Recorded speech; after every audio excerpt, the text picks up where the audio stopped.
The hospital corridor was silent, except for the rhythmic ticking of the clock and the faint hum of machines from distant rooms. Under the harsh white light, James sat motionless on a wooden bench, his hands clasped together so tightly that his knuckles had turned pale. 10 hours had passed since Diep was taken into the operating room. 10 long, merciless hours that stretched like an eternity. He could still remember her face that morning, pale yet smiling. "Don't worry, James," she had whispered before being wheeled away. "I'll be fine." But her voice trembled, betraying the fear she tried so hard to hide.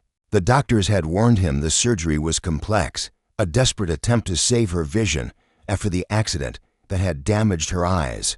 There was hope, yes, but only a fragile one. As the hours dragged on, James's world shrank to the sound of the ticking clock. Every minute felt like a battle against fate. He replayed every memory of her, the way her laughter filled the air when she sold bananas at the market, the warmth in her eyes whenever she looked at him, the gentle way she spoke his name. And now, those eyes, those bright, honest eyes, might never see him again. When the red light above the operating room finally turned off, James jumped to his feet. The door opened, and the surgeon stepped out, his face hidden behind a mask that couldn't disguise the exhaustion in his eyes. "Mr. James," he began quietly, "the surgery was long. We did everything we could. But there's a possibility she might not regain her sight." The words struck James like a blade through the chest. For a moment, everything blurred. The walls, the lights, even the voice of the doctor faded into silence. He couldn't breathe. He couldn't think. All he could see was Diep, lying inside that room, alone and broken, fighting for the light she might never see again. When he was finally allowed to enter, Diep was still unconscious. Her face looked peaceful, almost too peaceful, framed by the white sheets and the tangle of wires. James walked closer, his heart trembling. He took her hand. It was cold, so small in his palm. "I'm here," he whispered, his voice cracking. "I'm not going anywhere." Tears burned his eyes as he looked at her. For the first time in his life, James felt truly powerless. Money, status, power, none of it mattered now. All he wanted was for her to open her eyes and look at him again. Hours passed. The sky outside turned from gray to black. Rain began to fall against the window, tapping softly like a melody of sorrow. James didn't leave her side. He sat there, holding her hand, listening to the quiet beeping of the monitor that confirmed she was still breathing. Every sound was a fragile thread tying her to this world. Then, as dawn began to break, Diep stirred. Her fingers moved slightly in his grasp. James leaned forward instantly. "Diep, can you hear me?" Her lips parted weakly. "James, is it morning already?" Her voice was faint, like a whisper from another world. He smiled through his tears.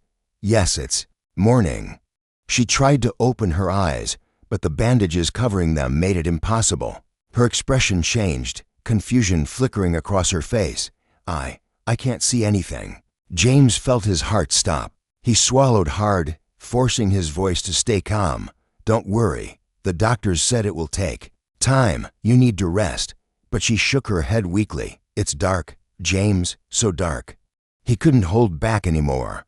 He pressed her hand to his lips, his tears falling silently. "Even if you can't see," he whispered, "I'll be your eyes. I promise." Outside the window, the sun began to rise, painting the wet glass with streaks of gold. But inside the room, it felt like night would never end. The morning light crept through the hospital curtains, faint and pale, washing over the white walls like a whisper of hope. But for Diep, the world remained a vast, endless darkness. 3 days had passed since the surgery. Every morning, she woke up hoping to see something, a flicker of light, a shadow, even the blur of James's face. But there was nothing, only the heavy silence of her blindness. James never left her side. He brought her warm soup, changed the flowers in the vase every day, and tried to make her laugh with stories from their company or memories from the countryside. But behind his calm voice was a storm that no one could see. Every night, when she fell asleep, he walked out into the hallway, staring at the city lights outside the hospital window and wondering how a man like him, who once controlled everything, could lose control over the one thing that mattered most. "Mr. James," the doctor said quietly one evening, pulling him aside. "Her optic nerves are severely damaged. Even if the surgery was successful in stabilizing her condition, the chance of her recovering sight is extremely low." James stood still, the words echoing in his mind. Extremely low. It sounded like a sentence, not just for her, but for him too. That night, he sat beside her bed again. Diep was awake, her eyes still bandaged, her hand resting gently on the blanket. She sensed his presence even before he spoke. "You're quiet," she said softly. "Did the doctor say something?" He hesitated. "No, just to rest more." She smiled faintly. "James, you don't have to lie to me. I can feel it. Something's wrong."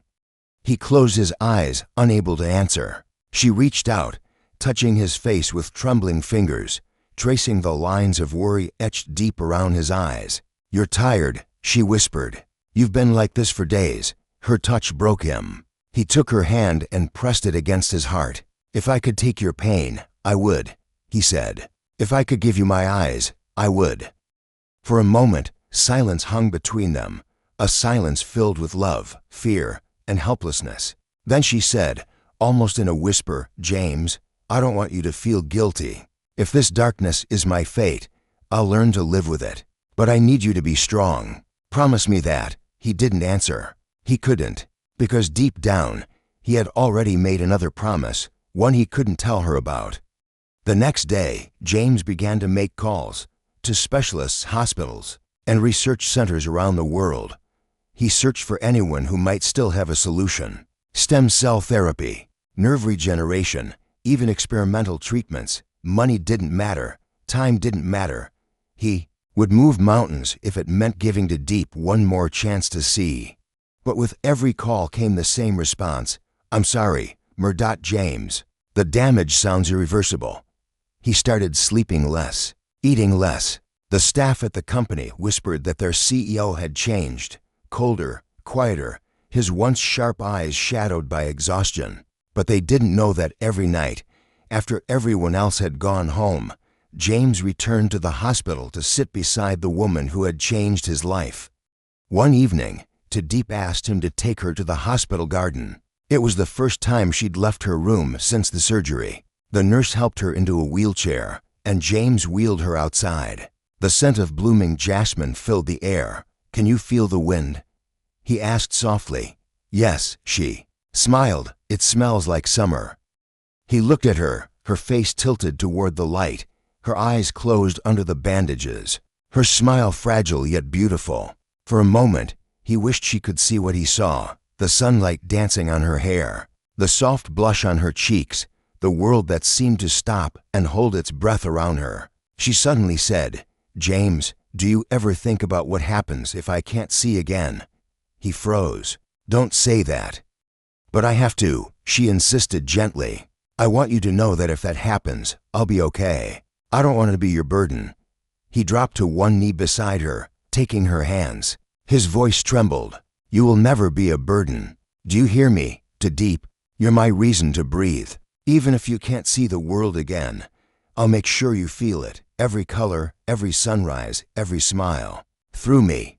Tears slipped down her cheeks. She reached out, her fingers brushing his hair, his face. "Then promise me you'll never give up on us," she whispered. "I promise," he said, his voice breaking. "I'll find a way, no matter how far I have to go." As the evening wind carried the scent of flowers through the garden, James held her close, silently vowing to fight fate itself, because for Diep, love was the only light left, and he would never let that light fade. 2 weeks later, James left the country. He told Diep it was a business trip, but in truth, he was chasing a faint miracle, a doctor in Switzerland who specialized in rare optic nerve treatments.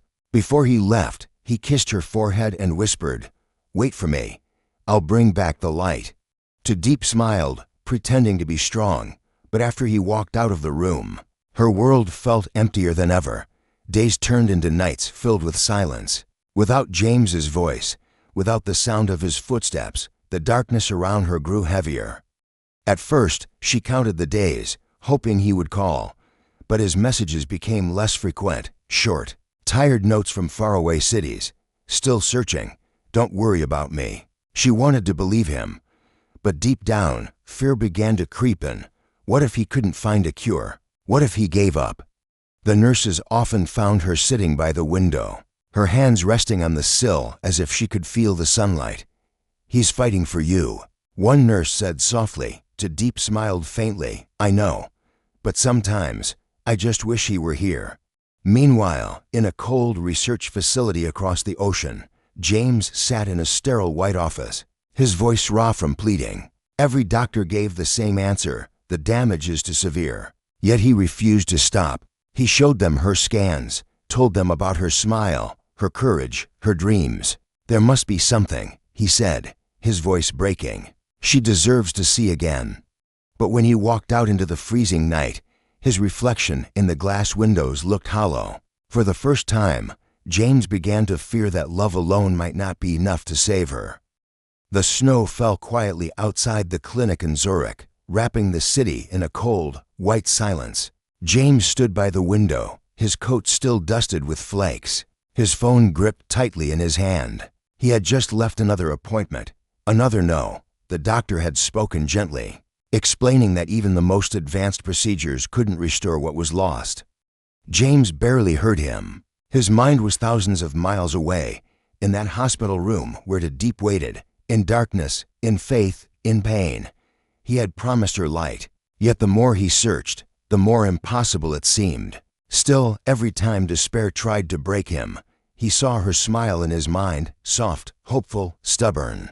That smile was the reason he refused to stop. He decided to stay one more week.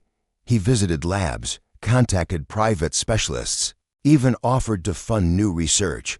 Some looked at him with pity, others with quiet admiration. They saw a man who would defy the world for the woman he loved. Meanwhile, back home, Diep's condition stabilized. The doctors removed her bandages, but as they gently lifted the gauze, her world remained black. She blinked, once, twice, nothing. The nurse hesitated before whispering, I'm sorry, Mr. Diep. Her lips trembled, but no sound came out. The silence pressed on her chest until it hurt. She had prepared herself for this moment, but the truth was harsher than she had imagined. She would never see again. That night, when everyone else had left, she reached for her phone and found James's last message. Still trying, my love, don't lose hope. She smiled faintly, tears streaming down her face. I'm not losing hope, she whispered, but maybe it's time you did. When James returned 3 days later, exhausted and sleepless, he rushed straight to her room. Diep was sitting by the window, the sunlight painting her hair gold. She turned toward his footsteps, recognizing him instantly. James, she said softly, her smile fragile. You came back. He knelt beside her, holding her hands. I found nothing, he confessed, his voice breaking. I tried every doctor, every treatment. I failed you. She shook her head gently. No, James, you didn't fail me. You gave me more than sight. You gave me love, warmth, and courage. He closed his eyes, tears falling freely. But I wanted to give you the world, and you did, she said, because even in darkness, I can still see you here. She placed his hand over her heart. For a long moment, neither of them spoke. Outside, the wind rustled the trees, carrying the scent of rain and earth. Then Diep whispered, maybe I'll never see the sunrise again. But if you describe it to me, I'll feel it. If you hold my hand, I'll know where the light is. James pulled her into his arms, his voice trembling. Then I'll be your light, he said, for as long as I live. And in that quiet hospital room, as the day faded into evening, they sat together, a man who refused to stop loving, and a woman who had lost her sight but not her hope. The world outside might have been full of light, but for them, the truest light was the love they carried in their hearts. The story of Diep and James reminds us that love is not only about beauty, perfection, or what we can see. It is about the strength to stay beside someone when everything else fades away. When Diep lost her sight, she also lost the world she once knew, the sunlight, the colors, the faces she loved. Yet what remained was James's unwavering care, his endless search for a cure, and the warmth of his voice guiding her through darkness. His love was not built on what she could give him, but on who she was: brave, kind, and full of hope. Through their pain, the story teaches us that real love is sacrifice. It is not measured by grand promises or material comfort, but by quiet endurance. The nights spent waiting, the tears shed in silence, the refusal to give up even when hope seems gone. It also reminds us that light doesn't only come from our eyes, for to Diep, true light came from within, from her courage to face a future she couldn't see, and from the faith that love could still make life beautiful. In the end, both James and to Diep learned that life is fragile, unpredictable, and sometimes cruel, but love can make even the darkest moments glow with meaning. The story is not about loss, but about finding light in the most unexpected place, in the heart of another human being.